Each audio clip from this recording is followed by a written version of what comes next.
माह रमज़ान की आमद पर दीगर मतबरक़ात की तरह अब तस्बीह, टोपी, रुमाल और दीगर जो अशिया उनकी ख़रीदारी में भी इजाफ़ा हो गया है, मांग में इजाफ़ा हो गया है। मुख्तलिफ़ किस्म के स्टॉल्स हैं जो मुल्तान में मुख्तलिफ़ मकामात पर सज चुके हैं। मेरा कैमरामैन फ़राज़ हमीद अगर आपको दिखा सके तो यहाँ पर मुख्तलिफ़ रंगों से तैयार और जो मुख्तलिफ़ धागों से तैयार मुख्तलिफ़ इक़साम की टोपियाँ हैं वो यहाँ सजा दी गई हैं।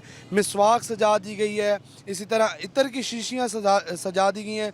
शहरियों की सहूलत के लिए जो है सस्ते दामों यहाँ पर अशिया फ़राहम की जा रही हैं। यहाँ पर शहरी भी ख़रीदारी करते दिखाई दे रहे हैं और इस वक्त जो है ये कहा जा रहा है कि रमज़ान की आमद पर इस तरह की चीज़ों की ख़रीदारी में इजाफ़ा हो जाता है और मुख्तलिफ़ मकामात पर सस्ते स्टॉल्स लग जाने की वजह से शहरियों को जो है बहुत सहूलत हो रही है। इस पर दुकानदारों ने भी यही कहा है कि वो रमज़ान की वजह से कीमतों में कमी करके इनको 50% कीमतों पर अपनी अशिया को फ़रोख्त कर रहे हैं और शहरियों का भी यही कहना है कि यहाँ पर जो है सस्ती अशिया मिल रही हैं और रमज़ान के मतबरक़ात में तस्बीह, टोपी, इत्र और मिसवाक जैसी चीज़ें शामिल हैं जिनकी ख़रीदारी की और जो है मांग में रमज़ान में इजाफ़ा हो जाता है। जी।